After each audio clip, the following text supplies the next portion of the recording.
My name is Joshua Allen. Today I will be taking over Professor Walbot's spot as the COVID has unfortunately struck him. We pray that he gets better. Today we'll be talking about the 1900 to 1939 time period for the principles and philosophy of PE. My colleagues Ryan Rockrell did part 1 and Nick Robinson did part 2, and I will be doing part 3. So I'd like to welcome everyone as we get ready to begin this presentation.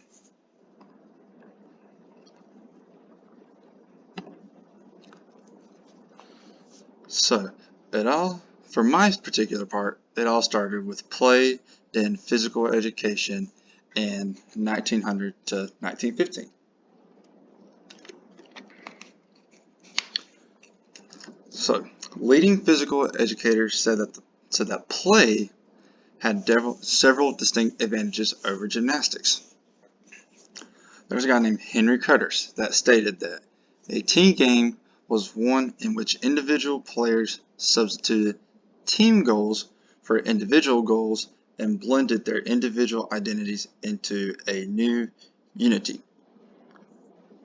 He said that he felt team games were the highest form of play and one of the highest forms of human activity in general. As a college baseball player, I understand what he means by this, as you do care about your individual performances, your individual stats, but at the end of the day, you want your team to win the game, or at the end of the season, win the championship. So like the individual players can lead to team players, but that cannot just be all, as loyalty is needed, leadership is needed,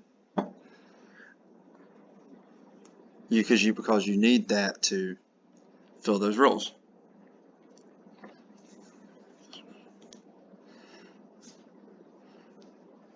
But you can see that visibly, and you can also see that the popularity of intercollegiate and professional sports helped propel play and games and sport to the forefront of physical education that we really all do today.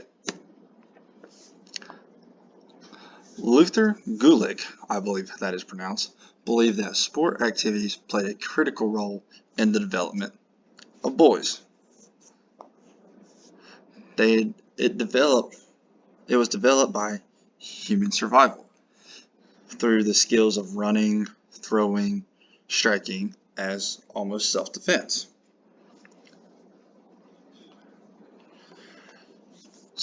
Sports activities arose because of the need to practice and exhibit these skills. As you can see, as I put in the second quote, that quote from him says, "The humans of his day were the descendants of those whose lives depended on their ability to run, strike, and throw," which is relatable in today's world. Humans also valued the mental and moral qualities along with the physical skills. Because of this, athletics became both a measure of manhood and a rite of passage. But with these mental and moral qualities, they also develop endurance, pluck, teamwork, and to me, one of the most important ones, fair play. Because to me, if you don't have fair play, then your team's basically cheating.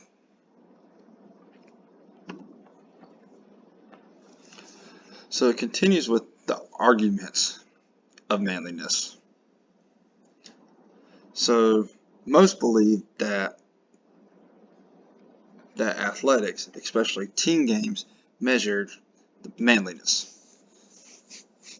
But it also believed that there was little use of athletics for the development of women. Gulick used this argument to show that athletics were gender-defined. Previous second, I am so sorry, I mispronounced that. Girls could be athletic because they have not started the process into womanhood. Although all this was gender defined and were therefore inappropriate as a means of developing femininity, I am sorry, except for the sport of basketball. Why the sport of basketball? It did not say, but he just believed that the sport of basketball was different. But the reason he also said plays better is because play developed health and vigor, and it promoted the character and its associated habits.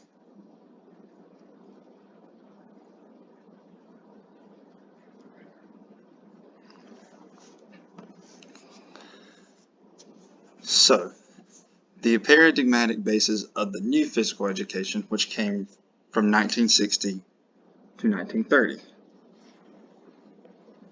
So the architects of the new physical education are Clark Hetherington, Thomas D. Wood, and Rosalind Cassidy. So, the components and goals of physical education. So Hetherington divided PE into 4 separate but related areas: organic, psychomotor, character, and intellect, which were then blended to produce the 5 stated objectives. These objectives were the organization of child life as expressed in big muscle or physical training activities, which means that it's like this kind of organization required that adult leadership. That only through adult leadership could a child's natural play instinct be guided to its full and complete end, and that the necessity of adult supervision is meant that play was legitimate function of education. So the second one is development of social adjustment skills based on the customs of society. So he viewed play activities as economic, defensive, domestic, communicative, civic, interpretive, artistic, and recreative. Although these big muscle activities did not directly teach certain adult adjustment skills, the play activities provided the proper development foundation for acquiring these such skills later on in life. The third one is the development of latent powers and capacities using the theories of psychologist Edward L. Thorndike. So Thorndike's stimulus response theory stated that learning was the result of repeated positive responses to specific stimuli. So each student would either try again to get that satisfaction, or they try to remove the annoying stimulus, period. The fourth objective is the development of character. So character was the appropriate and desirable combination of desires, impulses, habits, ideas, and ideals. So sport activities were particularly important to this objective, but Hetherington objected that the idea that sport activities automatically instilled in students a series of virtues. Leadership provided the crucial element in meeting the objective of building desirable character traits, because you needed that proper leadership to go with this so they could desire these character traits. Otherwise, if you didn't have that, these traits could not be developed. So Hetherington's fifth and final objective was the use of big muscle and fine motor movements to improve thinking. So he always talked about how big muscle activity was superior because it developed what he called strategic judgments, defined as alertness, quick response, and the rapidity of movement. He believed that team games were filled with these opportunities to learn these types of skills.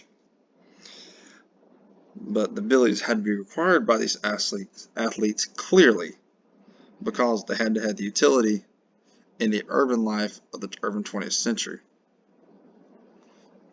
Because it tended that strategic judgment education could develop as a one, and not like you get stuff from here and a couple things from here, as it would all come to combine as one.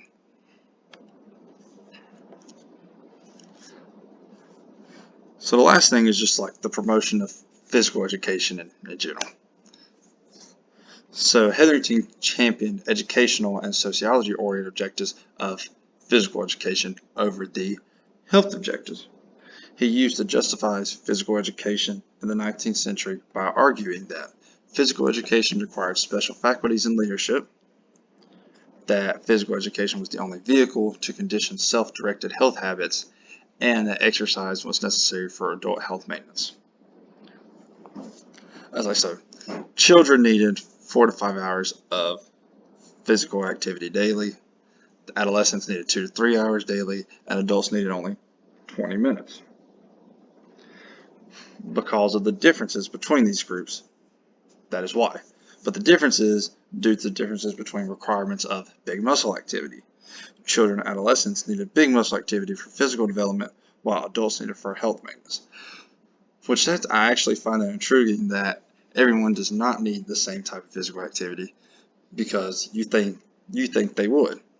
You don't think that certain people need 4 to 5 hours and some people need only like 20 minutes. You would think they all needed the same amount of time for all the right healthy bodies. So after Hetherington's program provided the basis for the argument that physical education is an essential component of education, he said that all physical educators came to embrace play, games, dance, and sport as primary mode of physical education. Athletic teams exist in the U.S.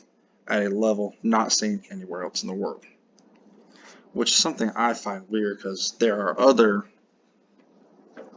places in the world that have these type of athletic teams. Like, for example, the U.S. has the MLB, but Japan has what is called basically the Japanese League. But it's pretty much the same type of talent as you see people go from the Japanese League to the MLB, and the MLB go to Japan where they continue to play ball. So to me that seems weird because it's all like one and it's all the same type of competition. But it also had the early justification for this system was best articulated by Hetherington. So what the U.S. technically has with its athletic teams came from Hetherington. I hope this video was informational, and I hope to see y'all again in the future, and I will let my other colleague Jay take part 4. Thank you, and have a great, wonderful day.